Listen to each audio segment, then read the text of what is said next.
आंख मीच कर सिर्फ अच्छा नारा देख के नहीं, नारा में सबसे अच्छा नारा तो बरेलवियों का है, जन्नत हमारी हम रसूलुल्लाह के। क्या कहते हैं वो, अच्छे नारों में तो बरेलियों की टक्कर नहीं है, बेहतरीन बेहतरीन नारे तो बढ़ जाएगा कोई आदमी बरेली। तो ये जो नारे चल रहे हैं ना बाजार में, फिरका परस्ती ना करो, तो आदमी क्या करता है, सारों को लोग लगा देता है। जिसने ये बात कही ना फिरका परस्ती मत करो, हाँ ये ठीक है, उसको पकड़ लेता है। अब इस नारे की आड़ में वो जो कुछ दे रहा है, जो कुछ दे रहा है आदमी ले रहा है उसको।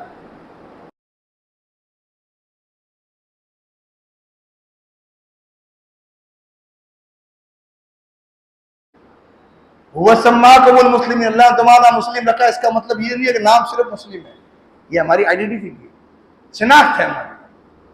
बाकी नाम जो है ये सिफाती है, सल्फी कह दो, असली कह दो, अहले सुन्ना वल जमा कह दो, अहले हदीस कह दो, ये हमारी पहचान के तौर पर मुसलमानों के अंदर हमारी पहचान वो है। ये वनऊज़ु बिल्लाहि मिन शुरूरि अनफुसिना व मिन सय्यिआति अअमालिना मन यहदिहिल्लाहु फला मुदिल्ल लहु व मन युद्लिल्हु फला हादिय लहु वनशहदु अल्ला इलाहा इल्लल्लाहु वहदहु ला शरीक लहु वनशहदु अन्ना सय्यिदना नबिय्यना मुहम्मदिन अब्दुल्लाहि व रसूलुहु अम्मा बअद फ़इन्न अहसनल हदीस किताबुल्लाह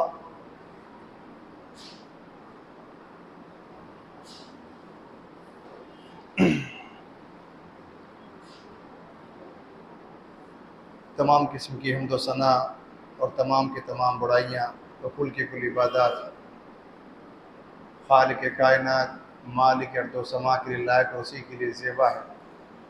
उस अल्लाह वहदहु ला शरीक लहू के लिए जो कहला हम सबका खालिक व मालिक और हमारा हाकिम है। अल्लाह वहदहु ला शरीक लहू की बेशुमार दरूद व सलाम रहमत बरकतें अल्लाह के तमाम बरगुजीदा बंदों पर बिलखुसूस हम करोड़ दरूद व सलाम का नज़राना पेश करते हैं सरवर कायनात अहमद मुज्तबा मोहम्मद मुस्तफ़ा सल्लल्लाहु अलैहि व अला आलिहि व बारिक वसल्लम की खिदमत अक़दस में। हज़रात, अभी जो आलमी सतह पर जो माहौल चल रहा है वो बड़ा कठिन माहौल है मुसलमानों के लिए। यानी जान व माल, दीन व ईमान, इज़्ज़त व आबरू, कोई एक भी चीज़ आज महफूज नज़र नहीं आ रही। इस्लाम और मुसलमान दिखने में दोनों कमज़ोर नज़र आ रहे हैं, और फिर इस मुल्क में ख़ास तौर से जो नफ़रत की राजनीति के तहत जो वाक़यात रोनुमा हो रहे हैं वो किसी से ढके छुपे नहीं। अल्लाह ताला की तौफ़ीक़ रही तो इंशाअल्लाह पूरे शद्द व हिम्मत के साथ कभी इस पर मुकम्मल गुफ्तगू अलग मौके पे करेंगे कि इन हालात की वजह क्या है और इन हालात में हम कैसे जिएँ और इसका मुकाबला कैसे करें। बस इतना आज कह सकते हैं कि अल्लाह ताला से आफ़ियत मांगी जाए। दुनिया में जितनी चीज़ें मांगी जाती हैं उसमें सबसे बेहतरीन चीज़ है अल्लाहुम्मा इन्ना नस्अलुकल अफ़्व वल आफ़िया फ़िद दुनिया वल आख़िरा। इस्लाम और मुसलमान दोनों अपने तौर पर कमज़ोर नज़र आते हैं। एक तो हालात के हिसाब से बाहरी दबाव, बाहरी साजिशें और उनकी तरफ से आजमाइशें, तकलीफ़ें, जुल्म, जाती बर्बरियत, ये तो है ही है। आमाल अगर दुरुस्त हो तो इनको इम्तिहान और आजमाइश मान के चल जाना कि भाई ये चलो अल्लाह का इम्तिहान और आजमाइश है, लेकिन मुसलमानों के आमाल दुरुस्त नहीं है।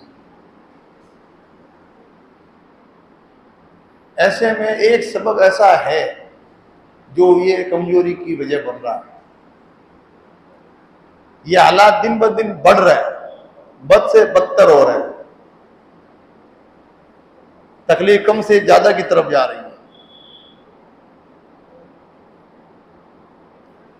इसके असबाब तो बहुत सारे हैं, अलग मौके पे बात करेंगे, लेकिन इन हालात के अंदर भी मुसलमानों में तब्दीली नहीं है। दर्द की चीज ये है,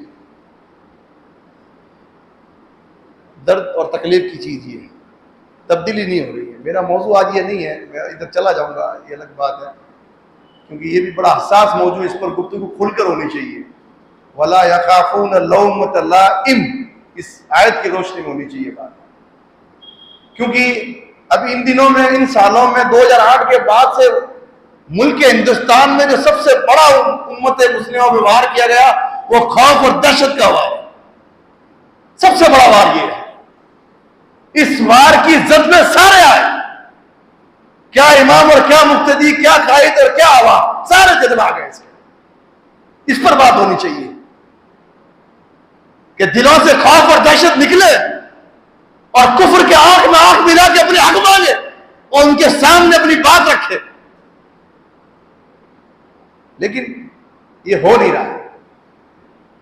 इंशाअल्लाह मैं तो खास तौर से उलमा से मीटिंग लेके बात कहूंगा ये कि इस पर बात, हालात पर क्या कहूं। एक ये भी है कि जज्बाती तौर पर कुछ बातें ऐसी आ जाती है कि आवाम मुंतशिर भी हो जाती है, समझ में नहीं आता क्या करें ऐसे हालात में। उलमा अगर इस पर लबकुशाई करेंगे तो सही कुरान और सुन्नत की रहनुमाई करेंगे कि इन हालात में उम्मत मुस्लिमा के अफराद को क्या करना चाहिए। मैं तो बस आज दूसरा मेरा उन्वान है कि एक तो ये हालात, फिर मुसलमानों के जो हालात हैं वो देखें आप, उसमें भी सर फहरिस्त जो चीज है मुसलमानों की धड़ेबंदियां। इतना कुछ होने के बाद भी मुसलमान बुनियाद पे नहीं आ रहे। बुनियाद भी होती है ना किसी चीज की, उस पर नहीं आ रहे और आपस में अलग अलग होकर बैठे। चलो आपस में नजरियाती इख्तलाफ की और इख्तलाफ राय की बुनियाद पर अलग हो भी गए, लेकिन अपने मसलक, अपने फिरके, अपनी जमात को तागूत की हैसियत भी दे दी उन्होंने। यानी उनकी जिंदगी और मौत और दुनिया की चलत फिरत और पूरी की पूरी तगोदा उनकी फिरके को बचाने में और जमात को बचाने में। उनके नजदीक उनका फिरका हक, उसके साथ सारे बातिल और सारे काफिर। ये एक बड़ा सबब है मुसलमानों की कमजोरी का, फिरका परस्ती। फिरका परस्ती ये बड़ा सबब है और बड़े इसके नुकसानात हैं, कुरान ने बताया। पहला नुकसान आप गौर करें इस पर, बात को स्किप करके वक्त की लोग शिकायत करते हैं कि पूरा लंबे मौजू हो जाते हैं आपके। मसला ये है कि होना चाहिए थोड़ा कम शॉर्ट में बात हो, किस्तों में हो जाए, ये सब अच्छी चीजें हैं, लेकिन आदमी के मिजाज में भी कुछ चीजें होती कि नहीं होती। हमारा मिजाज ही नहीं है किस्तों में बात करने का। हम तो देंगे एक बार में सबको लपेट के वही फिनिश कर दें, नहीं तो एक हफ्ते बाद कौन उनसे मिले, आधी बात उनके दिमाग में हफ्ते भर तक रहेगी। अभी जो माहौल बनेगा उस माहौल में जो बात करेंगे तो सटीक पहुंचेगी बात। तो इसलिए थोड़ा सा माफी चाहूंगा, लास्ट दर्स है, इंशाल्लाह फिर आपके हफ्तावारी दुरूस उलमा शुरू कर देंगे। और अहम तरीन बातों पर गुफ्तगू करने के लिए सीरीज शुरू की थी। फिरका परस्ती इस्लाम में ये महबूब तरीन चीज इसको नहीं कहा है,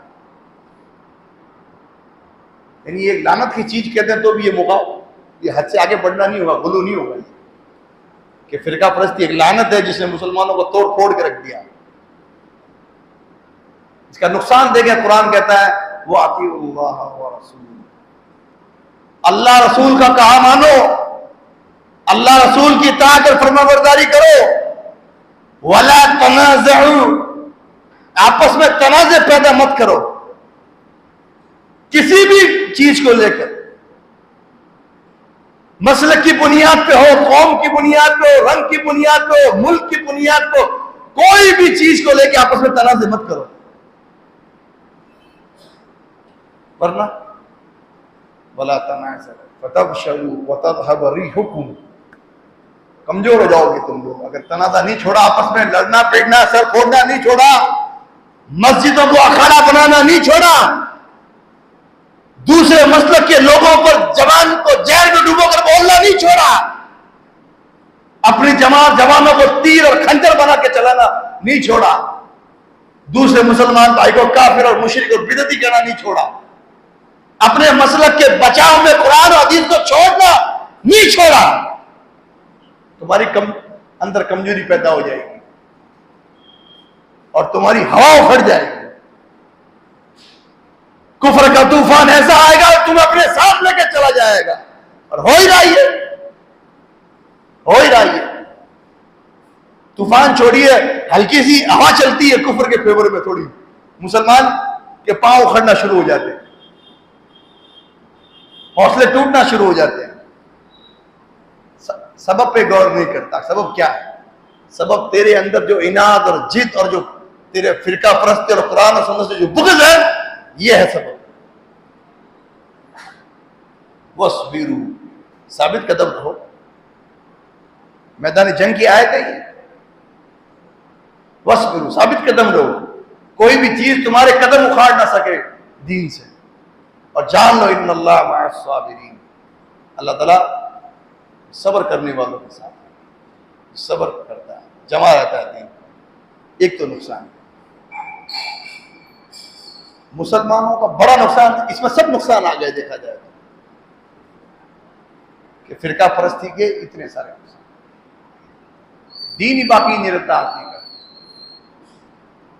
और दूसरा एक और नुकसान फिरका परस्ती का होता है कि जब नौजवान नस्ल जब दीन की तरफ आती है, मस्जिदों में आती है, और अब तो सोशल मीडिया आ चुका है, सोशल मीडिया पर बयानात सुनती है, तो कहता है क्या है ये, क्या है ये, किसकी तरफ जाऊं, किसको हक मानूं, किसको कबूल करूं। एक ही चीज को एक आदमी दाढ़ी टोपी वाला क्या कहता है ये हराम है, दूसरा कहता है ये हलाल है, तीसरा कहता है मकरू है, चौथा कहता है मुबाह है। किसकी मानो? नौजवान नस्ल बेरारवी का शिकार होती है फिरका परस्ती की वजह से। क्या करे? फिर वो तहरीयत की तरफ जाती है। नास्तिक, अभी बाद लोगों ने मुझे ये भी कहा कि हमारे मुल्क में तो ये हवा बड़ी अभी जोरों से नहीं चल रही है, लेकिन बाहर जो ममालिक है, यानी मुस्लिम ममालिक भी बचे नहीं हुए इस हवा से, अगर उनके हाफिजे कुरान के बेटे नास्तिक बन रहे और तहरीर बन रहे हैं। ऑथेंटिक खबरें आ रही है कि हमारा कोई लादीन, कोई दीन नहीं है। मुसलमानों के हालात देखते, और ऐसे ऐसे स्कॉलर बैठे भी हैं कि जो आग में घीगा काम करते हैं, जैसे ये मिर्जा कर रहा है। इसने अपने तौर पर जो कह रहा है ना, मैं एक्सपोज कर रहा हूं फिरकों को, ये एक्सपोज नहीं कर रहा है, ये नौजवानों को शुबे में डाल रहा है। ये जावेद गामिदी के लोग हैं जो रुखसतें दे रहे हैं। रुखसतें नहीं, इस्लाम में जिहाद नहीं है, इस्लाम में रजम की सजा नहीं है। जानी अगर जिना कर ले तो उसको मारा नहीं जाएगा। फोटोग्राफी की इजाजत है, म्यूजिक की इजाजत है, यानी बैठ के दीन और कुरान हदीस के नाम पर ऐसी रुखसतें दे रहे हैं।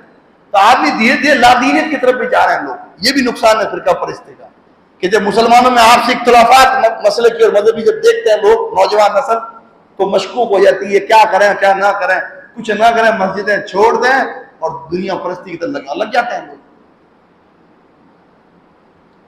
बड़े नुकसान है भाई, बड़े नुकसान है। बचें कैसे? फिरका परस्ती से बचे कैसे? पता चला अल्लाह पसंद नहीं करता फिरका परस्ती को, फिरके बनेंगे, हक है ये बात, अल्लाह के नबी इस्लाम ने खबर दी है तो हक खबर, सच खबर, बनेंगे। हम क्या करें? फिरका परस्ती से बचे कैसे? है कि नहीं? सवाल बनता ही नहीं बनता। अल्लाह ने आराम करार दिया, लानत की ज्यादा चीज है ये, इस्लाम और मुसलमानों को नुकसान पहुंचा रही है, तो इस बुरी चीज से बचना तो चाहिए ना। कैसे बचे? और एक आदमी किसी चीज से बचता कब है? दो चीजें जब होती हैं जब आदमी बचता है। पहले तो उसके नुकसान पता होते हैं, इसके ये नुकसान है, नुकसान तो हमको पता है फिरका परस्ती के। दूसरा पहचान भी होती है कि ये फिरका परस्ती है।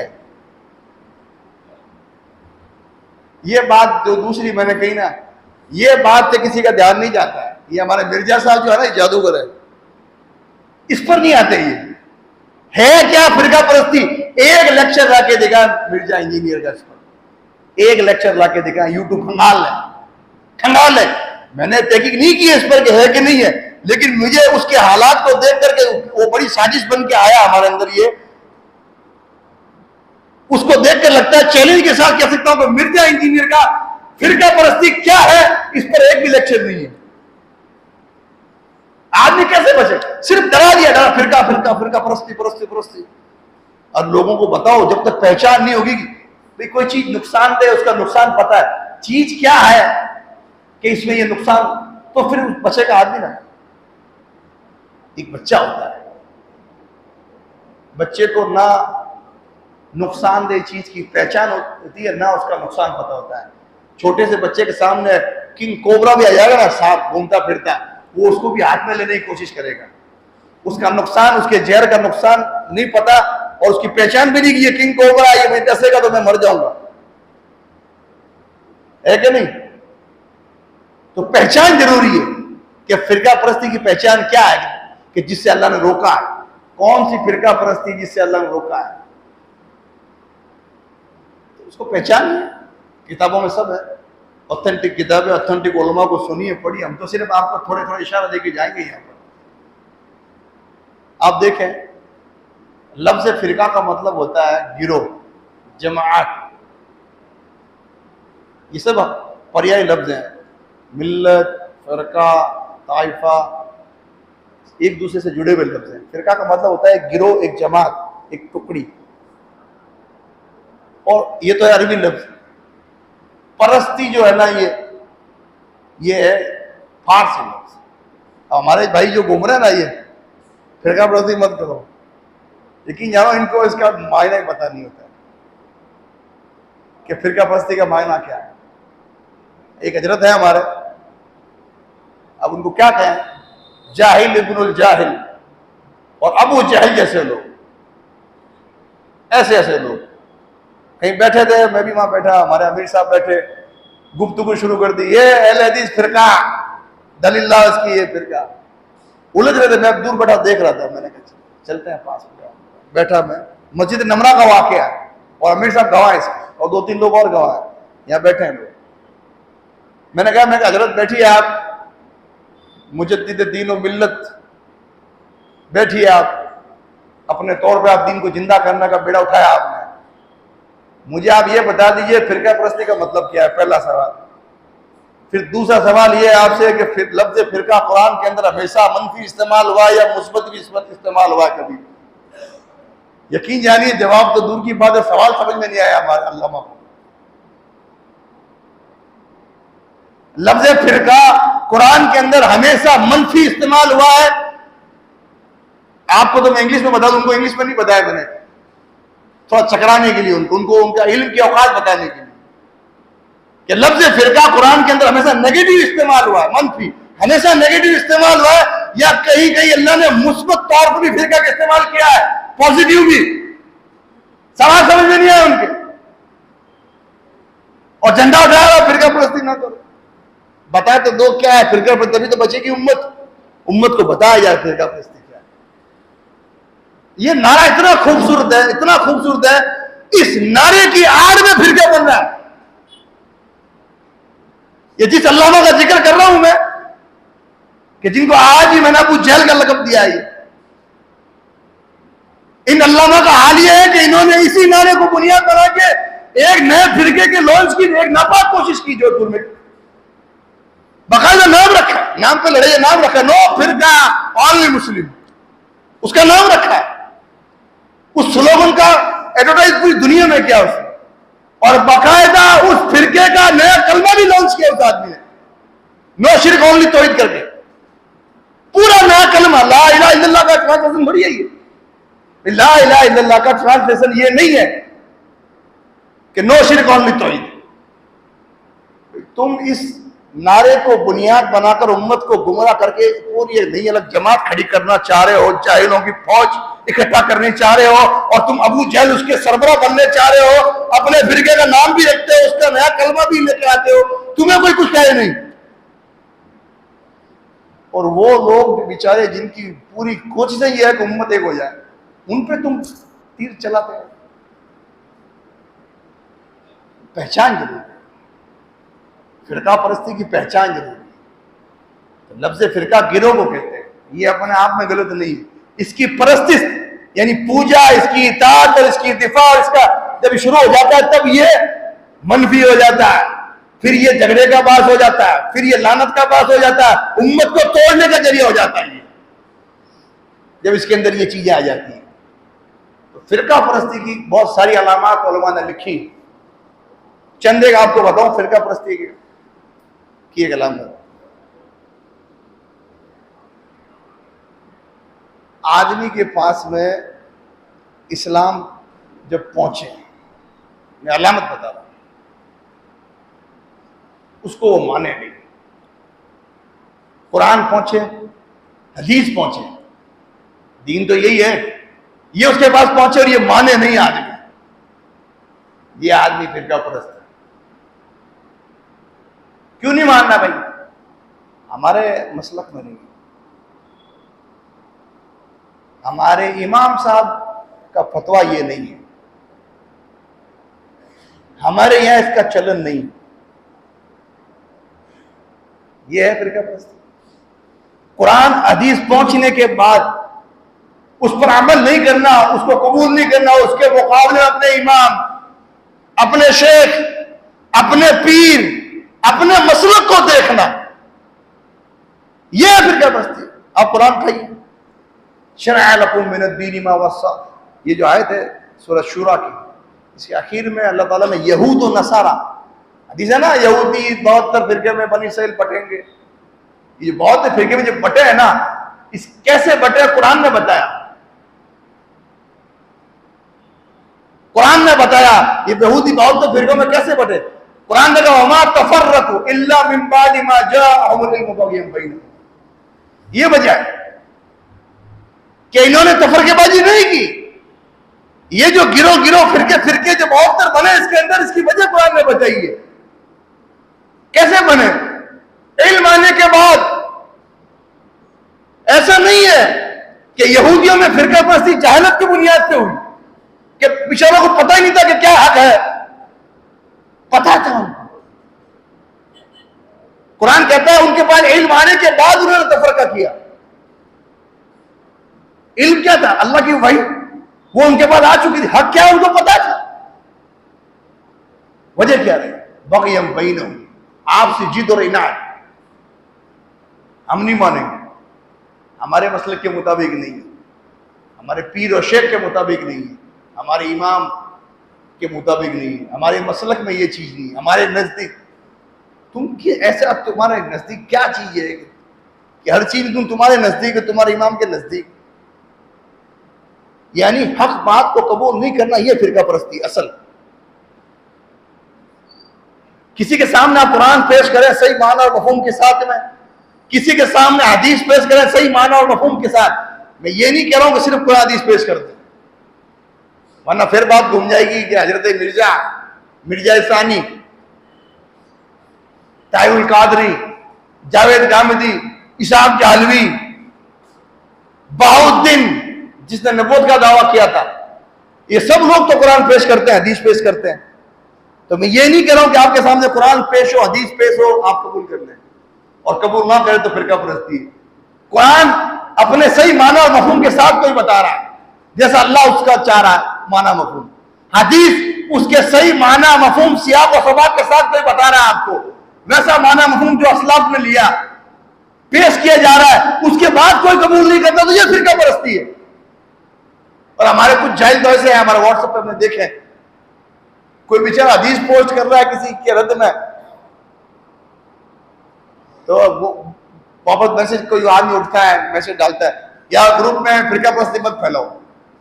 अल्लाह की पनाह, उस बेचारे ने अल्लाह के नबी का हदीस पोस्ट की और तू कह रहा है फितने मत करो, फिरका परस्ती मत करो।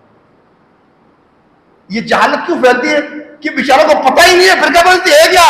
वो गुनाह में पड़ जाता है इस बात को लेकर के कुरान पेश किया गया कुरान की आयत व्हाट्सएप पर पेश की गई, हदीस पेश की गई, किसी गलत नजरिए के रद्द में, किसी रस्म के रद्द में, किसी काम के रद्द में, तो लिख रहा है यार ग्रुप में बहसबाजी मत करो। अल्लाह के बंदे, वो गलत बात बयान कर रहा जब तेरा मुंह खामोश था। इस बेचारे ने कुरान हदीस पोस्ट किया, तुम कह रहा फितना परस्ती मत करो, फिरका परस्ती मत करो। पता ही नहीं बेचारों को कि फिरका परस्ती क्या है। तो पहली अलामत क्या है? बग़यम बैनहुम, किसी बात को रद्द, हक बात को रद्द इसलिए कर देना कि उनके मसलक और फिरके में नहीं है, उनके इमाम के नजदीक, उनके शेख और पीर के नजदीक, उनके इलाके के नजदीक, उनके नजरिए के मुताबिक नहीं है, इसलिए रद्द कर देना हक को। यह फिरका परस्ती की पहली निशानी है, जिसके अंदर यह है उससे दूर होना। समझ रहे? दूसरी चीज फतवेबाजी, फतवा लगाना। ये कुफर है, ये काफिर हो गया। ये बरेलवी सारे काफिर है, जमात वाले सारे मुशरिक है, तावीज देते हैं। अमाल के अंदर लिखा अल्लाह जो तू है वो मैं हूं, इसलिए सब काफिर हो गए।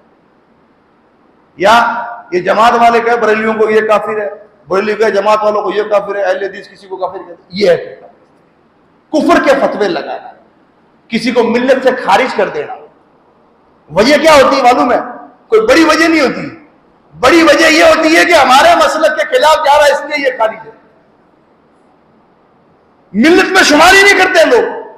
और हमारे ये बरेली भाई तो इनके हैं, तो क्या मालूम अल्लाह जब तक कैसा कारखाना लगा के दिया इन लोगों को। हर एरा गहरा मौलवी हो के आवाम अल्लाह की कसम डरते ही नहीं है किसी को काफिर कहने से। ये लोग वो तुम्हारा जबिया खा रहा है, तुम्हारे किबले को किबला कह रहा है, तुम्हारा असूदा कलमा पढ़ रहा है, उसके बाद तुम उसको काफिर कह रहे हो। कुफ्र का फतवा लगाना, मिल्लत से खारिज करना, यह फिरका परस्ती की अलामत है। और यह सबसे पहला काम ख्वारिज ने किया था। ख्वारिज, एक इल्मी बात यहां रुक के आप सब नोट करें दिमाग के अंदर, काम आएगी आप। जो मैंने शुरू में कहा था कि पहचान जब होगी तभी आदमी बचेगा, जानता होगा ये चीज खराब है, ये चीज खराब है, ये उससे मैं बचूं, तब आदमी बचेगा। आप इस्लामी फिरकों की हिस्ट्री पढ़े ऊपरी सतह पर, तब आपको पता चलेगा अच्छा इस वजह से ये लोग गुमराह हुए, हाँ ये चीज इसमें हमें इससे बचना है। इस्लाम का अव्वलीन फिरका, जिस फिरके का वजूद होगा आगे जाके, अल्लाह के नबी ने इशारतन कह दिया। सहाबा इकराम के जमाने में पैदा होने वाला मेरे हिसाब से ख्वारिज अव्वलीन फिरकों में से, जिसका नाम है ख्वारिज। यानी कुरान की आयत को बुनियाद बनाकर सैयदना अली रज़ियल्लाहु ताला अन्हु और सैयदना अमीर मुआविया रज़ियल्लाहु दोनों को काफिर कहा, कुरान की आयत बुनियाद बनाकर। आप कहते कुरान पेश किया साहब, कुरान की आयत है, कुरान की आयत है, कुरान। उन्होंने भी यही किया उसको, कुरान की आयत है, कुरान की आयत है, कुरान की आयत है। और वो साहबा जिनकी जन्नत की बशारत अल्लाह के नबी सलाम ने दी, उनको काफिर कह दिया। ये ख्वारिज की अलामत। यूं वैसे शुरुआती दौर के फिरकों में कदरिया और जहमिया भी है, लेकिन ये हमारा मौजू नहीं है मुस्तकिल। लेकिन आप लोग पढ़ें कि ये फिरके थे, हमें रवाफिज है, शिया है, हमें इनसे बचना है। फतवेबाजी, अहले सुन्नत वल जमा फतवेबाजी नहीं करती है। इन्होंने क्या असूल बताया, हम लोगों ने क्या असूल हमारे उलमा ने हमें बताया। एक आदमी कब्र पे सजदा कर रहा, जाकर कब्र पे सजदा करना कुफरिया अमल है, करने वाले को काफिर नहीं कह सकते हम लोग। कुछ इल्लत है, कुछ वजूहात है, इत्माम हुज्जत का मामला है, सारी चीजें देखी जाएगी। उसका कलमा ला इलाहा इल्लल्लाह मोहम्मद रसूलुल्लाह काम नहीं देगा उसको। उसके चेहरे पे दाढ़ी, उसके जबान पे कलमा, वो सजद गुजार और जाके कब्र पे सजदा कर रहा है, तो उसका सिर्फ वो अमल देख के उसको काफिर कह देंगे? नहीं कहेंगे। अहले सुन्नत वल जमा नहीं कहते, वो उस पर कई तरह की चीजें देखते हैं। अमल कुफरिया, इसमें कोई शक नहीं है, ये अमल कुफरिया है, करने वाले को काफिर कहे कि नहीं कहे। पहली बात तो आवाम का काम ही नहीं है। जो आवाम ऐसे काम में लगी है वो फिरका परस्त आवाम है, जो एक दूसरे को काफिर और मुशरिक कह रही है। समझ रहे बात? तो फतवाबाजी जहां आपको लगे, समझ लो ये अहले सुन्नत वल जमात उमूमी तौर पर आमाल को दिखाते हैं। हम भी जब तकरीरों में कहते हैं हमारे उलमा ये शिर्क है, ये इसके सजा ये है, हमेशा हमें इसके जहन्नम में जाएगा, तो इसका मतलब ये नहीं है कि आप जाके अपने अब्बू को कहते हो तुम मुशरिक और काफिर है, जा तेरा मेरा कोई रिश्ता नहीं है आज। मतलब ये नहीं होता है। मतलब उस अमल की हौलनाकी दिखाना होता है मकसूद, ताकि आदमी उससे बचे। करने वाले को समझाया जाएगा, इत्मीनान हुज्जत होगा, सारी चीजें देखी जाएगी उसके बाद कि सारा कुछ उसके पास पहुंच गया, उसने उसको समझ लिया, फिर भी कर रहा था तो फिर कहेंगे वो भी हम नहीं, उलमा कहेंगे। समझ रहे हैं बात को? ये मोटी मोटी अलामत। एक छोटी सी अलामत और बताऊं आपको फिरका परस्ती की, ये हाई लेवल की नहीं है लेकिन आगे जाके ये हाई लेवल बन जाती है। वो क्या है? हमारा नजरिया छोटे से मामले में, बड़ी छोटे गिरोह का नजरिया बड़े गिरोह से नहीं मिलता, सिर्फ थोड़े से मामला में वो छोटा गिरोह अलग हो जाता है। खुल के बात करूंगा, जमीयत अहले हदीस इसका एक मनहज है, एक मंसूर है, इसका इदारा अमल है, इसका एक काम का इसका तरीका है, इसका सब कुछ है। अब मैं उठा चंद मामला है मेरे से, इनसे मैं मेरा नहीं करो मिसाल दे रहा हूं। आप ये ना कि जमात का खिलाफ चल रहा है, ऐसा नहीं है।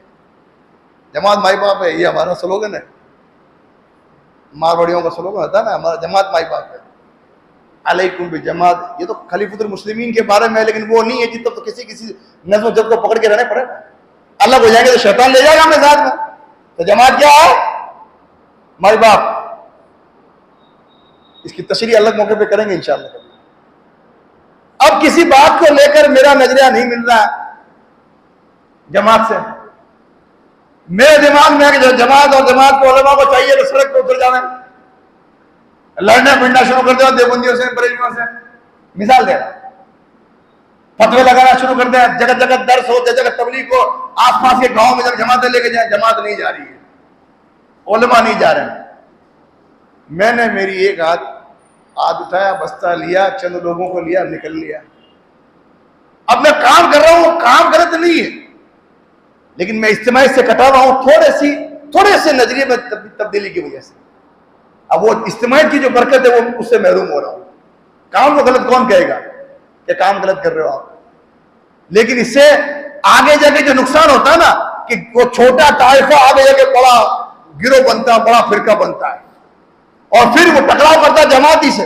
कई लोगों ने किया, हिंदुस्तान में तो मिसालें मौजूद है। अब टकराव हो रहा उलमा से, जमात से, उनके उसूलों से है। तुम ये नहीं करते, जमात काम नहीं करती, हम काम करते हैं। उलमा खुद नहीं करते, हम उलमा से पढ़े हो गए, हमारे अंदर फिक्र है और चंद किताबें भी पढ़ ली है, उलमा पब्लिक हमारे साथ है, फतवे हम देते हैं। गए आगे जाके कभी कहीं ना कहीं अगर अल्लाह ने लंबी उम्र दे दी और कुछ लोगों का साथ दे दिया तो ये नए फिरके के बानी बनेंगे साहब। क्या हजरत अल्लामा नए फिरके के फाउंडर ये हैं, ये गड़बड़ हो जाती है। तो तीसरी चीज ये है कि छोटे मोटे राय और काम के तरीके में इख्तलाफ को लेकर जमीयत और जमात से कभी अलग नहीं होना चाहिए। ये बचाव है हमारे लिए, हमारे उलमा और हमारा नज़्म हमारे लिए बचाव है, जुड़ के रहा जाए। ये तीन तो हो गई। इसके अलावा अब मुख्तसर तौर पर अपन ये देख ले में, आज के दौर में ये जो नारा चल रहा है ना, फिरका परस्ती से बचो, इसको लेकर क्या है कि कुछ लोग इसके आड़ में गुमराह भी फैला रहे हैं। उससे भी मुतरब्बे होना जरूरी है। आंख मीच कर सिर्फ अच्छा नारा देख के नहीं, नारा में सबसे अच्छा नारा तो बरेलवियों का है, जन्नत हमारी हम रसूलुल्लाह के। क्या कहते हैं वो? अच्छे नारों में तो बरेलियों की टक्कर नहीं है। बेहतरीन नारे तो बन जाएगा कोई आदमी बरेली। तो ये जो नारे चल रहे हैं ना बाजार में, फिरका परस्ती ना करो, तो आदमी क्या करता है? सारों को लोग लगा देता है। जिसने ये बात कही ना फिरका परस्ती मत करो, हाँ ये ठीक है, उसको पकड़ लेता है। अब इस नारे की आड़ में वो जो कुछ दे रहा है, आदमी ले रहा है उसको, आदमी ले रहा है। मैंने शायद पिछले 2 दर्स में ये बात नहीं बताई थी, ज़िम्नन याद आ गई इसलिए कह देता हूं। मिर्जा इंजीनियर ये सबसे ज्यादा नारा लगाता है, फिरका परस्ती के खिलाफ हूं मैं, और मैंने सब दुकानें बंद कर दी है, ये उसका जॉब है। अब खुश होना तो बेचारे को अपना क्या है कि सब दुकानें मैंने बंद कर दी और मैं किसी फिरके में नहीं हूं। इस नारे से जो लोग उसकी तरफ जुड़ रहे हैं ना, मैं ये चीज हल्फिया तौर पे कह सकता हूं और सबूत के तौर पर लोग पेश कर सकता हूं आपके सामने नुकसान क्या हुआ। मिर्जा इंजीनियर को सुनने वाले या बनेगा शिया या बनेगा इनकार हदीस। चैलेंज के साथ ठोक बजा के ये बात हम कहते हैं। एक आदमी मिर्जा मोहम्मद अली इंजीनियर को मुसलसल सुनता रहता है, उसकी चुगनी चुपड़ी बातों को लेकर, उसकी तमाम बातों को लेता है। अल्लाह की कसम है, या तो मरेगा इनकार हदीस होकर या मरेगा शिया होकर इंशाअल्लाह। ये दोनों मिसालें जोधपुर के अंदर मैंने देखी। एक बच्चा जेतरान का शियों की तरफ रागिब हो गया और जो तुम्हें बाज लोग इनकार हदीस की तरफ चले गए। और कभी वक्त मिला इंशाल्लाह इनकार हदीस का भी मठ मारेंगे बैठ के कभी इंशाल्लाह, कि हदीस को जिन्होंने बहुत कम तवज्जो दी उनका भी एक्सपोज करेंगे अपन। ये क्यों कहता हूं मैं? वो मिर्जा मोहम्मद अली इंजीनियर तमाम उलमा और तमाम मसाइल का रद्द करता है। देवबंदी उलमा सारे गलत, अहले हदीस उलमा सारे गलत, बरेली उलमा को तो बेचारे कुछ है ही नहीं उसकी नजर में, सब गलत। दो लोग हैं जिनकी वो तारीफ करता है, दो लोग हैं जिनकी वो तारीफ करता है। एक मौलाना इसाक झालवी, वो बदबख्त नासबी होकर मरा। सैयदना अली के खिलाफ उसकी जबान चली, आखिर में वीडियो पड़ा हमारे पास। पहले दहले बैठ कदम भरता था, एंड में वो पूरा नासबी होकर मरा। मौलाना इसाक झालवी और दूसरा जावेद अहमद गामिदी, एक चिकने सा वहां बैठे हैं यूट्यूब पर, बुजुर्ग है बेचारे। अब बुरा दिन को क्या सूझी उनको कि उम्मत को हदीस से दूर कर रहे हैं। दोनों बोलने में इतने जबरदस्त मास्टर है। और क्या उस जावेद अहमद गामिदी की जबान आप सुने, बुनियादी मसाइल का इनकार करता है, इस्लाम की बुनियादी मुत्तफक अलैह कुरान और सुन्नत से साबित, नुसूस से साबित चीजों का इनकार करता है और लोग उसको फॉलो कर रहे हैं। अब बताइए, सारे अइम्मा तमाम उलमा का रद्द करके दो लोगों की तारीफ मिर्जा साहब करेंगे तो वो बेचारे जो यूं सुनते ना मिर्जा साहब को बैठ के, मिर्जा साहब, मिर्जा जी, मिर्जा साहब, अंधे और बहरे होके उनके पीछे जाएंगे। और जो इधर गया वो इनकार हदीस, जो इधर गया इसाक झालवी की तरफ, वो शिया होकर मरेगा। तो इन चीजों से बचे आप। तो इस नारे की आड़ में जो गुमराही चल रही है उसको आप समझने की कोशिश करें।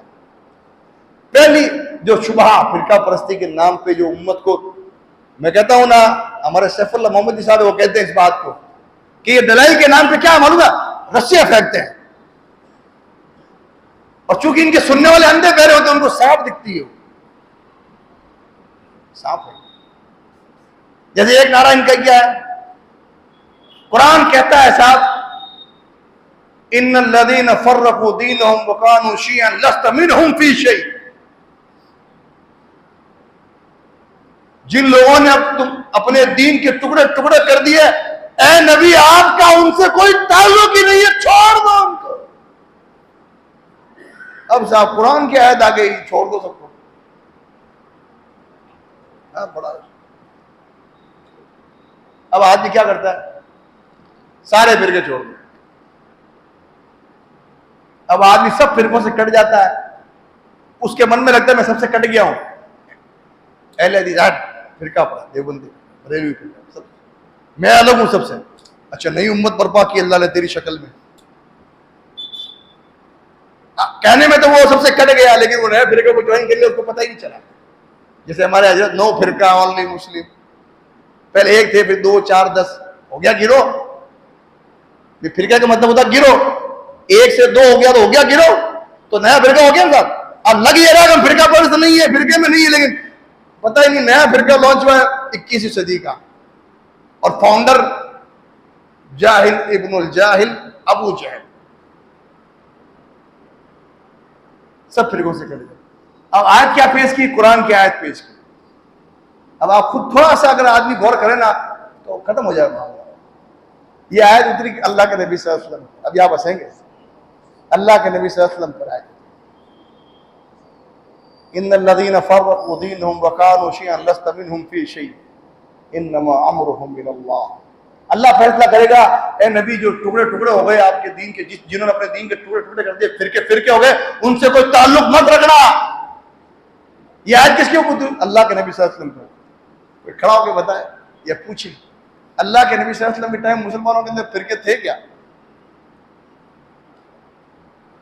कोई देवबंदी था अल्लाह के नबी के टाइम में? कोई शिया, कोई बरेलवी, अहले हदीस कोई था? अहले हदीस तो थे साहब, आगे जाके बताऊंगा मैं इंशाअल्लाह। लेकिन कोई फिरका था क्या? तो ये आयत उतरी ना, तो अल्लाह के नबी को कहा ना आपका कोई ताल्लुक नहीं उनसे। इतनी सी बात समझ में आई। यहूद और नसारा है, जो उनके पास नबियों का दीन था, उस दीन के उन्होंने टुकड़े टुकड़े कर दिए। अल्लाह ने अपने पैगंबर से कहा उनसे तुम्हारा कोई ताल्लुक। पहला माना तो इसका ये है, पहला माना ये है कि यह यहूदियों के बारे में, ईसाइयों के बारे में, ए नबी इनसे ताल्लुक मत रखो, इन्होंने दीन इलाही के टुकड़े टुकड़े कर दिए, 72 फिरके हो गए, आप इनसे ताल्लुक मत रखो, आप इनके सामने इस्लाम को पेश करो। नबी के आने के बाद जो दीन को नहीं माने वो है उसके बारे में। दूसरा इसका माना यह है कि जिसके पास सही दीन पहुंच जाए, उसके बावजूद वो अलग अलग जमातें ले मुसलमानों के अंदर भी, तो उससे भी मुसलमानों को ताल्लुक नहीं रखना चाहिए। ये दूसरा माना का किया जा सकता है। उलमा ने इसको दूसरे माने में लिया। पहला माना तो यहूदियों के बारे में, नबी के टाइम फिरके थे नहीं, यहूदियों के फिरकों से ताल्लुक। अच्छा, दूसरा माना भी ले लेंगे, जो फिरका फिरका हो जाए, जो दीन के टुकड़े टुकड़े कर दें, जो दीन को तोड़ दें, ए नबी उनसे ताल्लुक नहीं रखना है। तो इस पर हम अमल करेंगे कि जो दीन को तोड़ दे उससे ताल्लुक नहीं रखना। दीन क्या है? दीन क्या है? हम भी कहते हैं कुरान और हदीस को छोड़ के जिन्होंने अपनी निस्बतें कहीं और कर ली, कि जिनकी दलीलें, जिनका मंसूर इससे हटकर है, जो हुज्जत इसके अलावा किसी और चीज को मानते हैं, उससे ताल्लुक नहीं रखना। हम भी कहते हैं नई चीज क्या है? तो ये शुबा है सिर्फ उम्मत को काटने का। आयत पेश करके सबसे तोड़ के अपने पास बुला लो, ताकि क्या है, आदमी किसी को लड़े, सिर्फ हमें सुनता रहे, ताकि हम इस नारे की आड़ में और भी चीजें डालते रहें। मैंने आपको बताया था मिर्जा साहब पहले इस्तिवा अल अर्श पर, कि अल्लाह ताला आसमानों में अर्श पर है, इस बात को मानते थे। लेकिन पब्लिक जब साथ हो गई और मामला जम गया पूरा, यूट्यूब पर यहूदियों का, शियों का सपोर्ट मिल गया, सारा मजबूत हो गया, इनकार कर दिया इस बात का कि नहीं अल्लाह हर जगह है। वही सूफियों वाला कीदा, कई चीजों में यूटर्न लिया साहब ने। तो ये बात है, नारे की आड़ में दूसरी चीज आ जाती है, पता ही नहीं चलता है। जैसे आज मिर्जा के फॉलोअर अमीर माविया को गालियां दे रहे हैं, दे रहे कि नहीं दे रहे? पिछले हफ्ते मैंने बताया ना आपको, सबको पता है। तंजिया तौर पर कहता है ये इनके मामू है साहब, अमीर माविया रज़ियल्लाहु अन्हु के बारे में तंजिया तौर पे कहता है ये अपने मामू को बचा रहे हैं साहब। तेरे मामू नहीं है, नबी के साले तेरे मामू नहीं हुए, नबी हमारे रूहानी बाप नहीं है, नबी की बीवी हमारी असली मां से ज्यादा हकदार नहीं है हम पर। कुरान ने नबी की बीवियों को हमारी मां नहीं कहा, उनके भाई हमारे मामू नहीं हुए, लेकिन तंजिया तौर पे कह रहा है। नारा बेहतरीन है, फिर क्या उसकी आड़ में दूसरी चीजें आ रही है, पता ही नहीं चल रहा है। इस्तेमाल से टूटने का नुकसान। दूसरी चीज, एक और शुबहा,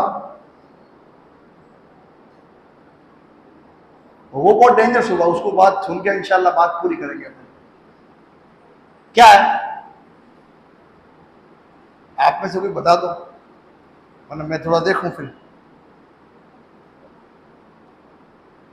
बताइए साहब, कौन सा एक और सबसे बड़ा और सबसे खतरनाक तरीके का जो शुबहा है वो क्या है? दो है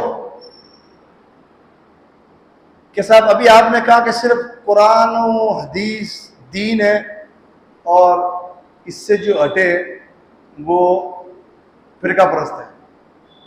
ठीक है सर, ये मनहज सहाबा कहां से आ गया? ये हनफियत की तरह सल्फियत कहां से आ गया? सुना होगा ना, ये मनहज सहाबा, सहाबा की दलील। सहाबा कब से दलील बन गए साहब? यही तो फिरका परस्ती है कि ये लोग कुरान हदीस को फॉलो नहीं करते हैं, सहाबा को फॉलो करते हैं। ये मनहज सहाबा के नाम पर ये लोग कुरान हदीस छुड़वा रहे हैं। लोग कहते होंगे ना आपको, ये भी एक शुबहा है। ये देखो, इन्होंने कहा सिर्फ कुरान हदीस को फॉलो करना है, लेकिन खुद तीसरी चीज लेके आ रहे हैं। तीसरी चीज मनहज साहबा, साहबा, सल्फी, असलाफ, उलमा, ये कहां से आ गए साहब? ये यही तो फिरका परस्ती है, सिर्फ कुरान हदीस को फॉलो करो। ये भी एक खूबसूरत नारा फितने की शक्ल लेता जा रहा, इसको भी समझने की चीज है।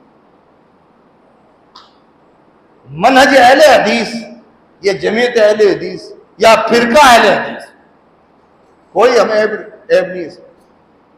जो ये कहते हैं ना मनहज साहबा, सल्फियत, साहबा का फहम, ये तीसरी चीज नहीं है, समझने की जरूरत है। ये तीसरी चीज नहीं है, ये इन दो चीजों के समझने का जरिया है। भाई कुरान और हदीस तो हो गई हमारी दलील, कुरान और हदीस क्या हो गई? दलील, इससे तो कोई हट नहीं सकता। लेकिन इस दलील को समझे कैसे? इस दलील को समझे कैसे? वो जो अल्लामा घूम रहे हैं, वो जो कुरान की तफसीर कर रहे हैं, उनकी तफसीर समझे, या किसी मखसूस फिरके की तफसीर को देगा, या किसी माहौल को देख के समझे, या किसी जमात के मंसूर को देख के समझे, या किसी किताब लिटरेचर से समझे, या किसी की तकरीर से समझे। समझने की जरूरत तो पड़ेगी, व्याख्या होती ही नहीं होती किसी चीज की कि ये कॉन्स्टिट्यूशन है, ये हमारा कानून है, इस कानून की व्याख्या क्या है? किसी भी फिरके से आपस में दलील की लड़ाई नहीं है किसी से हमारी। मैंने आपको बताया होगा, मस्जिद अंसार के इलाके के अंदर एक किताब पढ़ी थी 10 साल पहले, मैं एतकाफ में था उस वक्त, जोधपुर में किताब पढ़ी, मोहम्मद सल्लल्लाहु अलैहि वसल्लम आखिर नबी नहीं है, किताब का मजमून था। बहुत दिन नाम का एक आदमी गुजरा बदबख्त, उसने लिखी थी किताब, मुसन्निफ होता हुआ कि मैं भी नबी हूं। इन शैतान ने हर आदमी के क्या क्या ऐलान कर देता है, समझ में नहीं आता। दिल्ली में एक हजरत और बैठे, आपको पता है, पता होना चाहिए, आपको पता होना चाहिए। मैंने उलमा को भी बताया था, दिल्ली में हजरत बैठे हमारे, अभी आप हंसेंगे, इमाम मेहंदी बैठे हैं दिल्ली में, बैठे दिल्ली में इमाम मेहंदी बैठे हैं, ईसा अलैहिस्सलाम भी है। दो शख्सियतों की रूह एक के अंदर आ गई। हैरानगी की बात है, जोधपुर के लोग उसके हाथ में बैत करने जा रहे थे। मनान साहब कह रहा हूं मैं, जोधपुर के लोग उस आदमी के हाथ में बैत करने जा रहे थे इमाम मेहंदी और ईसा होने के लिए, कि तू इमाम मेहंदी ईसा हम मानते हैं तुझे। मस्जिद जलान में उन लोगों से बैठ के हमारी गुफ्तगू हुई, और गुफ्तगू होने के बाद ने मेरे व्हाट्सएप को भर दिया दलीलों से। उन्होंने इतनी दलीलें दे दी उसने, उसके मानने वाले ने इतनी दलीलें दी, इतनी दलीलें दी, वो सारी दलील में पढ़ नहीं पाया। किस बात की दलील मालूम है? कि ये सब दलील इशारा करती है कि शकील बिन हनीफ साहब जो दिल्ली में बैठे हैं, जिन्होंने अपने ऑफिस के ऊपर एक सफेद मीनारा बनाया, वो सैयदना ईसा अलैहिस्सलाम भी है, सैयदना मेहंदी अलैहिस्सलाम भी है। दलील दी। कहां जाएंगे आप? लड़ाई दलील की नहीं किसी से। कोई आपको दलील भेज दे व्हाट्सएप पर, घबराओ मत आप किसी दलील से, किसी भी फिरके से दलील की लड़ाई। सबके पास दलील है, कुरान की दलील है, हदीस की दलील है सबके पास। मैं कह रहा हूं ये इमाम मेहंदी जो सो कॉल्ड इमाम मेहंदी है, जाहिल, इतने जाहिल, ये भी इसने सारी पेशिंग गोई की रिवायतें पेश की है, इसने सारी हदीसें भेजी है उसने। तो हर बातिल गिरोह के पास कुरान और सुन्नत की दलील मौजूद है, उनसे हमारा इख्तिलाफ, हमारी लड़ाई दलील की नहीं है, लड़ाई है समझने की कि तूने जो इन आयतों से समझा है ये सही नहीं समझा, गलत समझा है। एक बड़े मिर्जा के फॉलोअर अभी जोधपुर में खड़े हुए जो खतीब भी हैं, उन्होंने कहा अबू बकर सिद्दीक सबसे अफजल नहीं है। आलिम बैठे, मैं बैठा, जोधपुर के अमीर बैठे, और वो भी बेचारा आलिम था, वो अल्लाह हिदायत दे दी अल्लाह ने उसको, अल्हम्दुलिल्लाह। अब ठीक है मामला, आखिर में इकरार करके उठा। लेकिन आपको बता रहा हूं मैं, उसने दलीलें पढ़नी शुरू की। किस बात पर? कि सहाबा में सबसे अफजल सैयदना अली रज़ी अल्लाह ताला अन्हु, मिर्जा ये कहता है, और वो उसका फॉलोअर हो गया, उसने दलीलें पेश कर दी। हम अहले सुन्नत वल जमात कहते हैं कि उम्मत में नबियों के बाद सबसे आला अल्फ़ मकाम अल्लाह ताला ने सैयदना अबू बकर सिद्दीक को दिया, जो कुरान से भी साबित है, जो हदीस से भी साबित है और इजमा उम्मत से भी साबित है, और खुद अली से भी साबित है कि अली से पूछा गया कि उम्मत में सबसे अफजल कौन है? अबू बकर। हमारे पास तो दलील उनके घर से मिलेगी। अब वो हजरत शुरू हुए दलीलें पेश करना, सड़ा दलील। हमारे उलमा बैठे थे, तो उलमा बैठे, हमें बोलने की जरूरत थी, फिर भी हमने उलमा से इजाजत लेकर हमने कहा शेख आप थोड़ा सा 5 मिनट, ये थोड़ा सा अलग भरी है। एक ही सवाल, ये सारी दलीलें जो पढ़ रहे हैं आप सैयदना अली के उम्मत में सबसे अफजल होने की, इन दलीलों में आपके साथ कोई और भी है पिछलों में? ऐसा तो नहीं है ये दलील आसमान से आज उतरी, भी कुरान आज तो उतरा नहीं है, नबी भी उतरा है। दलील आप दे रहे हो तो कोई ऐसा है आपसे पहले जिसने इन दलीलों से ये समझा? बैठ जाओ थोड़ा, अपने बात से या शुरू से शुरू कर दो, साहबा से शुरू करो, ताबईन, तबा ताबईन, अइम्मा, मुज्तहिदीन, फुक़हा, मुहद्दिसीन, उलमा, ये सारे अदवार जो है, इनमें किसी ने आपसे जैसे दीन समझा? इन दलीलों से जो आप समझ रहे हैं ऐसा किसी ने समझा? कोई जवाब नहीं। दलील की लड़ाई नहीं, फहम और समझ की लड़ाई है। बातिल नजरियात के लोग दलील पेश करते हैं, उसमें अपना माना घुसेड़ते हैं। हमारा काम सिर्फ ये होता है कि उसको खोज के बाहर निकालना, तूने गलत समझा, ये आयत ये बात नहीं कह रही है, अभी आगे मिसाल आएगी इसकी, ये आयत ये नहीं कह रही है, तू कह रहा है, तू मायना घुसेड़ रहा है इसके अंदर, बाहर आ, इस आयत का सही माना ये है, फिर अपनी दलील पेश कर। तो मनहज सहाबा जब हम कहते हैं तो इसका मतलब ये होता है कि दलील तो कुरान और हदीस है, इस दलील को समझने के लिए सहाबा की समझ चाहिएगी कि सहाबा ने इस आयत से क्या समझा, ताबईन ने इससे क्या समझा, तबा ताबईन ने इससे क्या समझा, अइम्मा मुज्तहिदीन ने इससे क्या समझा। अल्लाह ताला का दीन इतना कमजोर दीन नहीं है कि जो तेरे अरे गहरे लोगों की समझ चलेगी। अल्लाह ने पाबंद किया है, एक मुसलमान आजाद नहीं है कि कुरान हदीस के नाम पर जो चाहे कहता चला जाए और खुद की अकल घुसेड़ के उसकी मनमानी तफसीर कर दे। अल्लाह ने फहम के तौर पर सहाबा का पाबंद किया है, फहम के तौर पर। इसकी दलील फाइन आमनु बिमिस्ली मा आमनतु बिही फक़द इहतदौ, ईमान या क्या है पूछ लो किसी से, ईमान लाओ सहाबा की तरह तो तुम हिदायत याफ्ता। ईमान क्या है?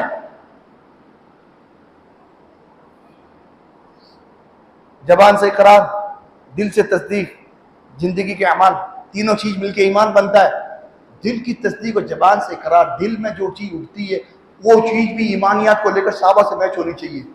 कुरान पर ईमान, जैसे अल्लाह पर ईमान, रसूल जैसे अल्लाह को सहाबा ने माना, जैसे कुरान को सहाबा ने माना, जैसे रसूलों को सहाबा ने माना। फहम सहाबा कुरान और हदीस समझने का जरिया है, ये अलग मुस्तकिल नई चीज नहीं। तो ये भी एक शोशा है जिससे बचने की जरूरत। एक आखिरी बात कह के अपन बात पूरी कर देते हैं। एक और शुबहा है, फिरका परस्ती। वो क्या है कि साहब अहले हदीस हो आप लोग, हाँ अहले हदीस है, इसमें क्या है, ये तो फिरका परस्ती है। अल्लाह के नबी ने कहा कि अहले हदीस बनना, दो तो दलील कुरान हदीस है इसकी कि नाम अहले हदीस है कि नहीं है, यही फिरका परस्ती है, नाम रखना फिरका परस्ती, ये फिरका अहले हदीस है, फिरका परस्ती लोग। तो खुलासा ये होता है कि नाम नहीं होना चाहिए। नाम रख लिया आपने अपनी जमात का, कोई भी हनफी, शाफई, बरेलवी, देवबंदी अपना समझे, हम उनकी दिफा करने के लिए नहीं बैठे यहाँ पे, हम तो हमारी दिफा करेंगे। अहले हदीस किसी ने अपना आपका नाम रख लिया कि मैं अहले हदीस हूं, ये फिरका परस्त है साहब। तो पहला शुबह डालने के लिए, दिमाग में जमात से दूर करने के लिए आपको कहेंगे, तुम कहते हो हर चीज कुरान हदीस में, लाओ दलील कुरान और हदीस से, लफ्ज अहले हदीस कुरान हदीस में कहा, लाओ हदीस लाओ। कहां से लाएंगे आप? काउंटर करें आप। कुरान पढ़ रहे हैं साहब आप, ये कुरान।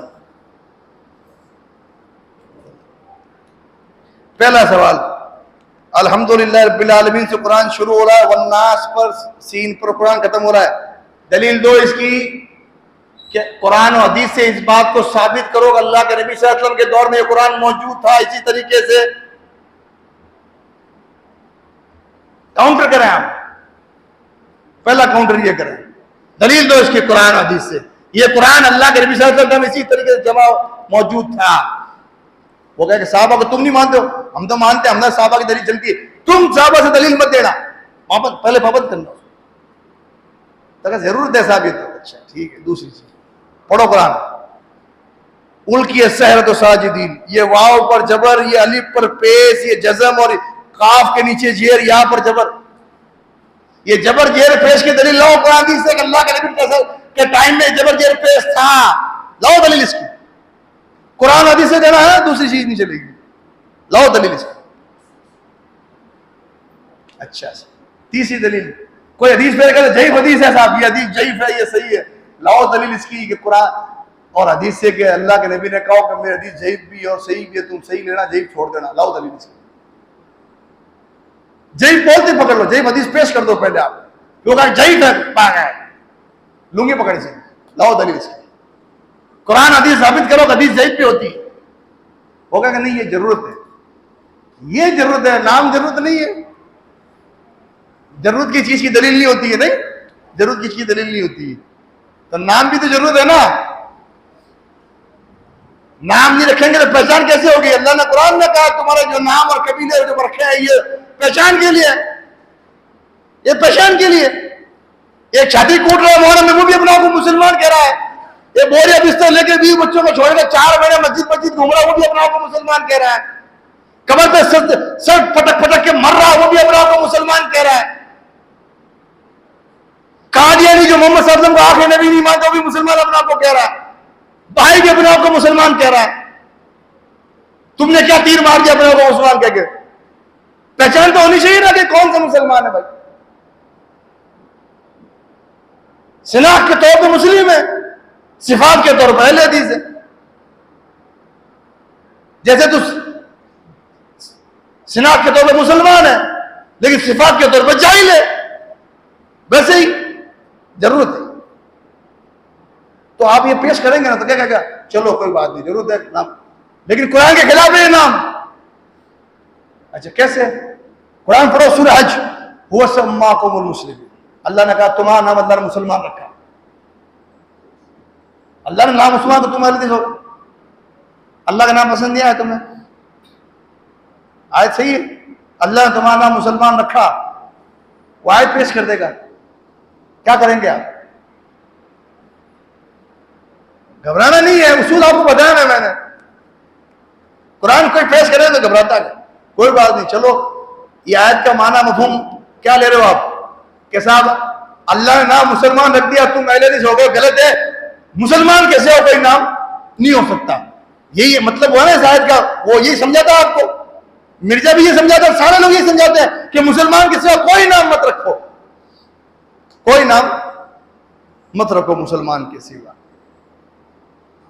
तो ये बात खुद उसकी खिलाफ कुरान हो जाती है, इन्नल मुस्लिमीन वल मुस्लिमात वल, क्या सब आगे क्या है, वल मोमिनीन वल मोमिनात वल कानितीन वल कानितात वस सादिकीन वस सादिकात वस साइमीन वस साइमात वस मुत्सद्दीकीन वल मुत्सद्दिकात वस ज़ाकिरीन, मतलब बहुत लंबी है, 10 नाम मुसलमान के साथ 9 नाम अल्लाह ने जोड़े उसमें, आयत में भूल गया पूरी, तो तेरी बात तो खुद कुरान के खिलाफ हो गई कि इस मतलब आयत का मतलब ये नहीं है कि नाम सिर्फ मुसलमान हो, आयत में तर्जुमा भी ये नहीं है, सिर्फ तर्जुमा ये हुआ सम्माकुमुल मुस्लिमीन, उसने तुम्हारा नाम मुसलमान रखा, अल्लाह कबूल है, उम्मत मुस्लिमा के मेंबर हैं, मुसलमान हैं, आधार कार्ड में मुसलमान लिखा हुआ है, अहले हदीस नहीं लिखा हुआ है, कोई पूछता है गैर मुस्लिम क्या हो तो यूं नहीं कहते अहले हदीस है, मुसलमान है, क्या नई चीज लेके आए हो, नया लाओ कुछ, 10 नाम तो एक ही आयत में,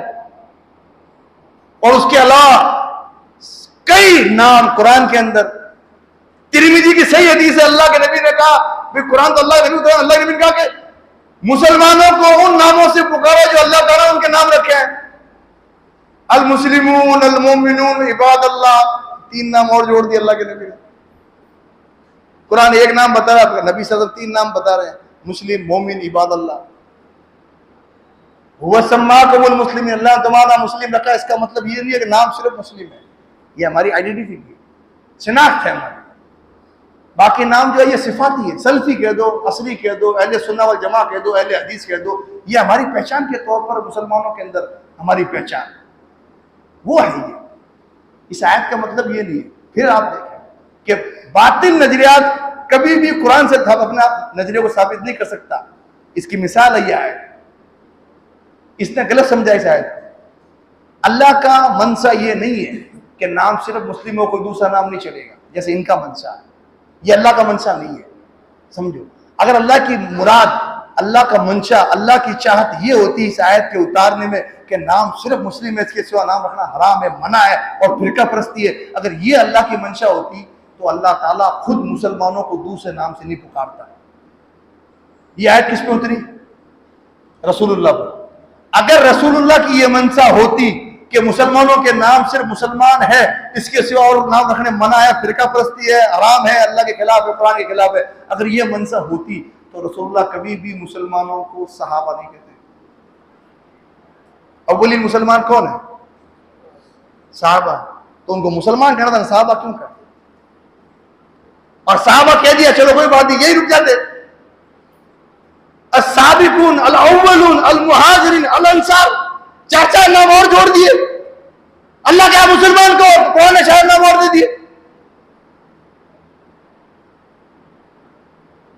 या माशर अंसार, हदीस में ए अंसार की जमात, तौबा तौबा, तेरे हिसाब से तो नबी ने कुरान खिलाफ बात कर दी। अल्लाह ने मुसलमान कहने का, नबी कहा या माशर अंसार, ए अंसार की जमात। मतलब क्या हुआ? तूने अपनी समझ कुरान में घुसेड़ी है। अल्लाह रसूल की मुराद ये नहीं है कि नाम मत रखो मुसलमान के सिवा। अगर ये मुराद होती तो अल्लाह रसूल खुद दूसरे नाम नहीं रखते। आगे आयत पढ़ो। एक मसला और है इनके साथ, ये लोग सियाक और सबाब से काट कर आधी दलीलें पेश करते हैं। मिर्जा ने कई दलीलों में चोरियां की है, कई दलीलों में मिर्जा ने चोरियां की है, आधी रिवायतें आधी आयतें पेश करते हैं। एक मिसाल इसकी भी है, हुआ सम्माकुमुल मुस्लिमीन मिन क़ब्ल व फी हादा, यह आयत का अगला टुकड़ा है। उसने तुम्हारा नाम मुसलमान रखा इसमें, इससे पहले और इसमें, इससे पहले इसमें, इसमें थे मुराद कुरान में, इससे पहले यानी सो रहे हैं तौरात, जबूर, इंजील, इनमें भी उस वक्त की उम्मतों का नाम अल्लाह ने क्या रखा था? बे अल्लाह ने कहा तुम्हारा नाम मुस्लिम रखा इसमें और इससे पहले। इसमें यानी कुरान में ये नाम मुस्लिम रखा, इससे पहले यानी आसमानी किताबें जो थी उनमें भी नाम मुस्लिम रखा। किनका? जो मुस्लिम उम्मतें थी उनमें। ईसा के मानने वाले जो सही दीन पर थे वो मुस्लिम थे, मूसा के मानने वाले सही दीन पे थे, दीन मूसवी पे थे, वो मुस्लिम थे। दाऊद के मानने वाले दाऊद के तरीके पे थे, वो मुस्लिम थे। इब्राहिम के मानने वाले दूसरी कुर्सी लगी, नहीं कुर्सी थोड़ी फैल गई, कुर्सी फैल गई थोड़ी सी, दूसरी कुर्सी ले आई। चलिए बात को यहीं पर अपन पूरी कर देते हैं। हमारे शेख के साथ थोड़ा सा मामला पेश आ गया है। अल्लाह ताला इनको सेहत और आफियत दे और इनको तंदुरुस्ती में अल्लाह इजाफा करे और हर शर से, हर मुश्किल से अल्लाह इनकी हिफाजत करे। हमारे मुरब्बी भी, हमारा शेख भी है ये। बस ये आखिरी नुक्ता समझ लें, फिर बात को पूरी कर देता है। अधूरी छोड़ के जाएंगे तो गड़बड़ हो जाएगी। कुरान में जो ये आयत है कि अल्लाह ने तुम्हारा नाम मुस्लिम रखा इसमें और इससे पहले, इसमें से मुराद कुरान में, इससे पहले दूसरी आसमानी किताबें उसमें नाम मुस्लिम रखा। तो जो नबियों की उम्मतें थी, जो नबियों के दीन पे थी, वो मुस्लिम थी। बाद में उनमें तफरका हुआ, अलग अलग हो गए वो लोग। ठीक है। सूरह माइदा के अंदर अल्लाह ताला ने ईसाइयों को क्या क्या मालूम आपको? कुरान में एक जगह ईसाइयों ने कहा वाशहद बिअन्नना मुस्लिमून, हम गवाही देते हैं कि मुसलमान। ईसाइयों ने बात, उनका कोट अल्लाह ने नकल किया। ईसा के मानने वालों ने कहा हम मुसलमान हैं, हम गवाही देते हैं। कुरान ने उनका नाम मुस्लिम रखा, उन्होंने अपनी गवाही दी मुस्लिम है हम लोग, लेकिन उसके बावजूद सूरह माइदा में अल्लाह ताला ने उनको मुखातिब कैसे किया? वलयहकुम अहलुल इंजील, बिमा अंज़लल्लाहु फीह वलयहकुम अहलुल इंजील, ए अहले इंजील, ए इंजील वालों, ए मुसलमानों नहीं कहा, इंजील के थामने वालों को अल्लाह ने अहले इंजील कहा। तो हदीस और कुरान के थामने वाले अहले हदीस क्यों नहीं हो सकते भाई? क्यों नहीं हो सकते? कैसे ये दीन शरीफ फिरका परस्ती हो जाएगी? नाम रखना फिरका परस्ती होती तो नाम सहाबा, अंसार, मुहाजिर अल्लाह के लिए नहीं रखते। फिरका परस्ती की अलामत पहले बता दी मैंने आपको। तो नाम में कोई गुंजाइश, कोई मसला नहीं। अच्छा नाम हो जिसकी निस्बत अल्लाह की तरफ हो, उसके रसूल की तरफ हो, वो ना। और हमारी दावत सबसे बड़ी चीज क्या है? फिरका परस्त कौन? जो अल्लाह रसूल की हटके बुलाए। कुल हादिही सबीली अदऊ इलल्लाहि अला बसीरतिन अना व मन इत्तबानी। ए नबी, इनसे कहो कि ये मैं और मेरे मानने वाले तुम्हें इस अल्लाह के रास्ते की तरफ बुलाते हैं बसीरत के साथ। अहले हदीस की दावत किया। अल्लाह के नबी किस पर थे, किसकी तरफ बुलाया? अल्लाह के नबी कुरान पर थे, हदीस पर थे, उसकी तरफ बुलाया। सहाबा कुरान की तरफ, कुरान पे थे, हदीस पे थे, उसी की तरफ बुलाया। अहले हदीस किसकी तरफ बुलाता है? कुरान और हदीस की तरफ बुलाता है। कैसे फिरका परस्त हो सकता है? हमारी निस्बत किसी शायर से नहीं, किसी शेख से नहीं, किसी पीर से नहीं, किसी इमाम से नहीं, किसी मुहद्दिस से नहीं, किसी फकीह से नहीं। हमारी निस्बत अल्लाह, उसके रसूल से। तो फिरका परस्त तो वो लोग कि जिनकी निस्बत किसी शहर की तरफ जाए, किसी गांव की तरफ जाए, किसी इमाम की तरफ जाए, किसी किताब की तरफ जाए, वो तो आखिरी बात के फिरका परस्ती से कैसे बचे? अल्लाह के नबी सल्लल्लाहु अलैहि वसल्लम की हदीस तिरमिजी, दारमी, इब्ने माजा कई किताबों के अंदर सही सनद के साथ मौजूद है। और एक सनद में तो इसकी सनद, दूसरी हदीस की सनद, वो जो हदीस है ना, अल्लाह के नबी इस्लाम फरमाया इन्ना बनी इस्राइल तफ्तरिक सिंतैनी व सबईन मिल्ला। बनी इस्राइल 72 फिरकाओं बढ़ जाएगी। फतफ्तरिकु उम्मती सलासिन व सबईन मिल्ला, मेरी उम्मत 73 फिरकाओं बढ़ेगी। कुल्लुहुम फिन्नार, सारे के सारे जन्नत में जाएंगे। इल्ला मिल्लतों, सारे फिरके जन्नत में जाएंगे, सिर्फ एक क्या? एक मिल्लत, एक फिरका जाएगा जन्नत में। ये भाई साहब 4-5 लोगों को नहीं जाएंगे। उम्मत मोहम्मदिया का बड़ा तबका जाएगा, अहले सुन्नत वल जमात। एक फिरका जाएगा जन्नत में। साहबा ने पूछा कौन सा? एक रिवायत में मा अना अलैहिल यौम व असहाबी, जिस पर आज मैं और मेरे साहबा है। और एक रिवायत में ही अल जमात, वो एक जमात है। जमात का अल्लाह के नबी ने इशारतन बता दिया। अहले सुन्नत वल जमात मकसूद ये था, जिस पर मैं और मेरे साहबा है। किस पर थे साहबा? अल्लाह के नबी किस पे थे? तो उस पर जो जमात होगी वो हक जमात, निजात वाली जमात। और जिसके बारे में अल्लाह ने कहा ला यज़ालु ताइफ़तुम मिन उम्मती मंसूरिन अलल हक ला यदुर्रुहुम खालिफुहुम हत्ता याति अमरुल्लाह, मेरी उम्मत का एक गिरोह हमेशा हक पर रहेगा। मुखालिफत करने वालों की मुखालिफत कुछ काम नहीं आएगी, यहां तक कि अल्लाह का फैसला क़यामत आ जाएगा, क़यामत आ जाएगी। अब मुझे बताइए, अल्लाह के नबी ने साफ तौर पे बता दिया एक गिरोह हमेशा हक पे रहेगा। वो कब से शुरू होगा साहब? हमेशा का मुराद कब से शुरू होगा? रसूलुल्लाह के जमाने से। क्या 21 सदी से?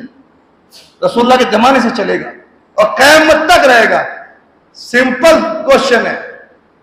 ये जितने घूम रहे हैं आज, मिर्जाई, गामिदी, जहालवी, जितने लोग घूम रहे, इन सब से कहो कि तुम्हारे नजरिए, तुम्हारे अकीदे अव्वल लोग से साबित करना शुरू करो कि तुम्हारे अकीदे के लोग साहबा के दौर में थे, ताबईन के दौर में थे, तबा ताबईन के दौर में थे, मुहद्दिसीन के दौर में थे, फुक़हा के दौर में थे, अइम्मा के दौर में थे, मुज्तहिदीन के दौर में थे, मुहद्दिसीन के दौर में थे, इस सदी में थे, इसमें थे, इसमें थे, इसमें थे, यहां तक कि हम आ गए। वरना हमसे पूछ लो कि अहले हदीस रसूलुल्लाह के दौर से शुरू हुए हैं, बगैर तअत्तुल के, बगैर रुके, आज तक है और इंशाअल्लाह क़यामत तक रहेंगे। आके बैठ के पूछ लो अपने आप को, अपने नाम को। हर जमाने में रसूलुल्लाह शुरू होंगे, आज तक साबित कर देंगे इंशाअल्लाह तारीख के दुआ से। कैसे बचे इस फितना परस्ती के दौर में? अल्लाह के नबी का फरमान है, साहबा कहते हैं कि एक बार अल्लाह के नबी खड़े हुए और हमें खुतबा दिया, इतना बलीग और खुतबा था कि आंखें अश्कबार हो गई, दिल कांप उठे, आंखों से आंसू जारी हो गए। तो हम में से लोगों ने कहा, अल्लाह के नबी, ये तो अलविदाई खुतबा लगता है, कैसा लगता है कि विदा करने वाला खुतबा देके विदा कर रहा हम लोगों को। अल्लाह के नबी हमें वसीयत की थी। तो अल्लाह के नबी अलैहि सलाम ने उस वक्त वसीयत की। साहबा को लगा था ये आखिरी खुतबा हो सकता है। साहबा ने फौरन वसीयत मांग ली कि अल्लाह के नबी हम डर गए हैं, खौफ ज़दा है, आप हमें कोई नसीहत और वसीयत कर दीजिए। तो अल्लाह के नबी अलैहि सलाम ने वसीयत की थी, बेहतरीन वसीयत, और आपने कहा उसीकुम बितक़वल्लाह, इन लोगों में तुम्हें अल्लाह के खौफ और उसकी परहेजगारी का तुम्हें वसीयत करता हूँ, अल्लाह से डरते रहना। वस्समे व ताअती, और सुनना और मानना। इस वसीयत पे तो कौन अमल करता है? ना सुनता है ना मानता है। इनको ही पूछ लो, तुम किसके सुनते हो, बताओ सही किसी एक का नाम। नहीं, हम कुरान हदीस के सुनते। झूठ है ये। अल्लाह के नबी ने कहा सुनना और मानना, यानी किसी बड़े को लेना, खलीफतुल मुस्लिम हो, अमीरुल मोमिनीन हो, अगर वो नहीं हो तो तुम्हारा खुद का वो बड़ा हो जो दीन का जानकार हो, उसके अंडर में रहना ताकि तुम फितनों से बच सको। वह समय और ताअती, सुनना और मानना। और फिर आपने फरमाया इन्नहु मन यइश मिनकुम बादी, जो मेरे बाद दुनिया में जिंदा रहेगा वो बहुत सारे इख्तलाफ देखेगा, बहुत सारे डिफरेंट देखेगा, डिफरेंट ओपिनियन लोगों की होगी, इख्तलाफ राय होगी, बहुत सारे डाइवर्जन, बहुत सारे रास्ते देखेगा, बहुत सारे इख्तलाफ देखेगा जो मेरे बाद दुनिया में जिंदा रहेगा। तो उसको क्या करना है? सबसे कटकर नया फिरका नहीं बनाना है। तो अल्लाह के नबी ने फरमाया अलैकुम बिसुन्नती व सुन्नतुल खुलफा राशिदीन अल महदीयीन तमस्सकू बिहा वअज़्दु अलैहा बिन नवाज़िद व इय्याकुम मुहदसातिल उमूर फ़इन्न मुहदसातु कुल्लु बिदअह व कुल्लु बिदअतिन दलाल। मेरे बाद जिंदा रहेगा, बहुत सारे इख्तलाफ देखेगा, तो ऐसे में तुम मेरी सुन्नत को और मेरे हिदायत याफ्ता खुलफाए राशिदीन अल महदीयीन की सुन्नत को लाजिम पकड़ना। पहली सुन्नत नबी की, वो तो हुज्जत और दीन है, और दूसरी सुन्नत खुलफाए राशिदीन से मुराद उनके फहम को, उनकी समझ को, उनके दीन को, जो दीन उन्होंने मुझसे लिया तुम उनसे लेना। सहाबा को पकड़ने का ऑर्डर दिया फितनों के दौर में। कोई कुछ भी लेके आए, तुम फहम सलफ को लेके खड़े हो जाना, कि पूछना उससे कि ये दलाइल, ये अकीदा, ये नजरिया सहाबा का था कि नहीं था। ये फितनों से बचाव का रास्ता। और फिर फरमाया दीन में नए नए काम से बचना। हर नया काम दीन में जो पैदा किया गया वो गुमराही है, और हर गुमराही जहन्नम में ले जाने वाली। ये सिंपल रास्ता है गुमराही से बचने का। अल्लाह ताला मुझे और आपको दीन की सही समझ अता फरमाए, फिरका परस्ती की लानत से बचाए, और उम्मत में इत्तेफाक इत्तेहाद पैदा करने का हमें जरिया बनाए, और अल्लाह ताला हम सबको एक और नेक बनाए, और उम्मत मुस्लिमा की अल्लाह ताला जान और माल, दीन और ईमान, इज्जत आबरू की हिफाजत फरमाए, और काफिरों के शर से अल्लाह हमारी हिफाजत फरमाए। आमीन। तकब्बल या रब्बल आलमीन। वमा अलैना इल्लल बलागुल मुबीन।